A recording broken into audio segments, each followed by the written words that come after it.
Hello everyone, कैसे हैं आप सब। आज की इस वीडियो लेक्चर में हम बात करेंगे विलियम शेक्सपियर की सोनेट 116 की 116 की सोनेट नंबर 116, जिसका नाम है the marriage of true mind. तो सबसे पहले विलियम शेक्सपियर के बारे में कुछ इन्फॉर्मेशन ले लेते हैं। वैसे शेक्सपियर को कौन नहीं जानता, फिर भी हम थोड़ा बात कर लेते हैं। शेक्सपियर का जन्म हुआ था 1564 में और मृत्यु हुई थी 1616 में। वो बहुत ग्रेटेस्ट महानतम पोइट थे और लेखक भी थे, प्लेराइट थे। वो 8 भाई बहन थे, जिनमें उनका स्थान तीसरा था। उनका जन्म हुआ था एवॉन, इंग्लैंड में, स्टार्टफोर्ड, एवॉन, इंग्लैंड में।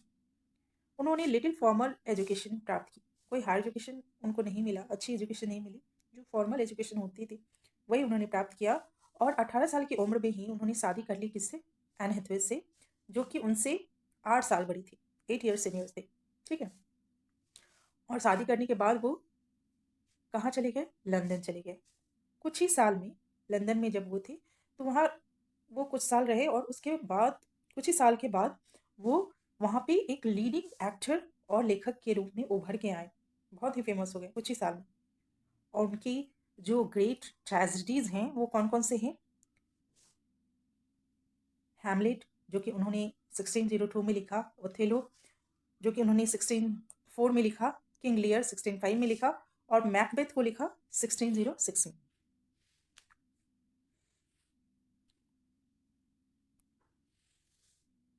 इन्होंने जो 154 सोनेट्स लिखे, जो उनके सोनेट्स थे वो उनमें उन्होंने एड्रेस किया है attractive young man, Earl of Southampton को। कुछ सोनेट उन्होंने एड्रेस किया है किसको? अर्ल ऑफ सदेप्टम को, जो कि एक अट्रैक्टिव यंग मैन है। और कुछ जो सोनेट्स हैं उनके किसको एड्रेस किया है? मिस्टीरियस डार्क लेडी को। A love triangle two men to a woman is suggested in a number of sonnets. तो इनके जो सोनेट्स हैं, नंबर ऑफ सोनेट्स हैं, उनमें जो मेन थीम था क्या था? लव ट्रायंगल, जिसमें कि 2 आदमी होते थे और एक औरत होती थी। तो ये लव ट्रायंगल इनके मोस्ट ऑफ द सोनेट्स का थीम था। उन्होंने 154 सोनेट्स लिखे। आज की जो सोनेट है the marriage of true mind, वो क्या डिफाइन करते हैं? The nature of true love. Okay, तो ट्रू लव का कैसा नेचर होता है इस सोनेट में शेक्सपियर ने हमें बताया है। तो हम इस सोनेट को अभी पढ़ेंगे। तो चलिए शुरू करते हैं। The marriage of true mind. यहाँ पे शेक्सपियर कहते हैं, let me not to the marriage of true minds admit impediments. Okay, तो यहाँ पे लेट मी नॉट एडमिट, यहाँ शेक्सपियर क्या कह रहे हैं? लेट मी नॉट एडमिट, मैं ऐसा नहीं मानता, मैं ऐसा स्वीकार नहीं कर सकता। To the marriage of true minds admit impediments. यहाँ marriage of true minds means यहाँ पे जो 2 लवर्स हैं उनके लिए ये लिखा गया है, एक टाइप का मेटाफर है। तो मैरिज ऑफ ट्रू माइंड्स क्या है, किसके लिए ये लिखा गया है, किसको केंद्रित है?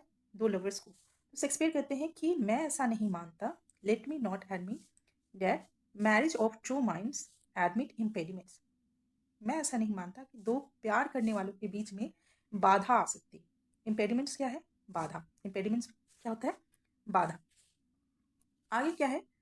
लव इज नॉट लव, प्यार प्यार ही नहीं है। विच अल्टर्स, जो बदल जाए। अल्टर्स मीन्स बदलना, जो बदल जाए। वेन इट अल्टरेशन फाइंड, जब भी बदलाव की स्थिति हो, है ना, जब विपरीत स्थिति आ जाए उस समय अगर प्यार बदल जाए तो वो प्यार प्यार नहीं है।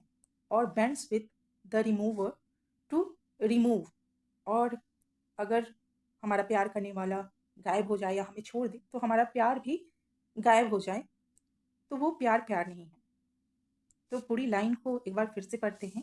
शेक्सपियर कहते हैं कि मैं ऐसा नहीं मानता कि 2 प्यार करने वालों के बीच में बाधा आ सकती है, इम्पेडिमेंट आ सकती है। प्यार प्यार नहीं है अगर वो चेंज हो जाए, बदल जाए। जब बदलाव की स्थिति आए तो बदल जाए, तो वो प्यार प्यार नहीं है। और अगर अगर उसका प्रेमी गायब हो जाए तो उसका भी प्रेम खत्म हो जाए, तो वो प्यार प्यार नहीं है। नेक्स्ट स्टैंजा है, ओ नो अरे नहीं, it is an ever fix mark. ये ऐसा फिक्स मार्क है, ऐसा बिंदु है, ऐसा चमकता हुआ बिंदु है जो कभी बदल नहीं सकता, है ना। That looks on Tempest and is never second, जो कि तूफानों में भी दिखाई देता है और कभी नहीं डगमगाता है, कभी हिलता नहीं है। टेम्पेस्ट मीन्स यहाँ तूफान होता है और सेकंड मीन्स हिलना डुलना। तो ये तूफान में भी दिखाई देता है और कभी नहीं हिलता है। ये ऐसा फिक्स मार्क है। कौन क्या फिक्स मार्क है? लव जो है वो इस तरह का एक नहीं बदलने वाला मार्क है ना, जो तूफानों में भी दिखाई देता है और जिस कभी नहीं हिलाया जा सकता। ये एक तारे की तरह है। क्या है? ये एक तारे की तरह है। It is the star to every wandering bark. Wandering क्या? भटकता हुआ। बाग मीन्स नाव। तो ये एक चमकीले स्टार की तरह है जो कि हर भटकती हुई नाव को रास्ता दिखाता है। कुछ वर्थ अननोन। वर्थ क्या है? कीमत।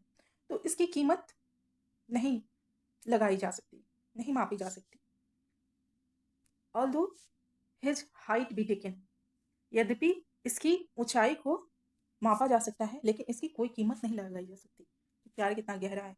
इसकी ऊंचाई को हम कह सकते हैं कि बहुत ऊंचा है ना, बहुत गहरा है, पर इसका कोई मोल नहीं है। आगे कहते हैं कि love is not times full. Love ऐसा है जिसमें कि टाइम का भी कोई कुछ नहीं चलता, टाइम का भी पाबंद उस पर नहीं चलता। Though rosy lips and cheeks within his bending sickle compass come. यद्यपि जो गुलाबी होठ हैं और गाल हैं वो मुरझा जाते हैं टाइम के साथ साथ, है ना, एक वक्त पे, बट प्यार जो है वो उस पर टाइम का भी, समय का भी कुछ पाबंद नहीं चलता। और love alters not with his brief hours and weeks. और प्यार जो है वो घंटों और हफ्तों कभी नहीं बदलता, एक क्षण के लिए भी नहीं बदलता, but bears it out even to the edge of doom. Edge of doom यहाँ पे कयामत के दिन के लिए कह रहा है शेक्सपियर। तो प्यार ऐसा है कि वो कभी नहीं बदलता, है ना, हमेशा स्थिर रहता है और वो कब तक, कयामत के दिन तक भी वो नहीं चेंज होता है। आगे शेक्सपियर कहते हैं इट दिस बी एडेड, हो सकता है कि यहाँ कुछ गलती हो, एंड अपॉन मी प्रूफ, और ये मुझे प्रूव किया जाए। अपने लिखने को कह रहे हैं कि हो सकता है कि मैंने कुछ गलत लिखा हो, इसमें कुछ गलतियाँ हैं और ये मुझे प्रूव किया जाए। तो मैं क्या करूँगा? आई नेवर राइट, मैं कभी नहीं लिखूँगा, nor no man ever love, और कोई आदमी आके प्यार नहीं करेगा। शेक्सपियर ने कहा कि अगर मुझ में कुछ ऐसा हो सकता है कि कुछ गलतियाँ हों, जो मैंने अभी लिखी सुने तो उसमें कुछ गलतियाँ हों और ये मुझ पे प्रूफ भी हो जाए, तब मैं क्या करूँगा? मैं कभी नहीं लिखूँगा और कोई आदमी प्यार नहीं करेगा।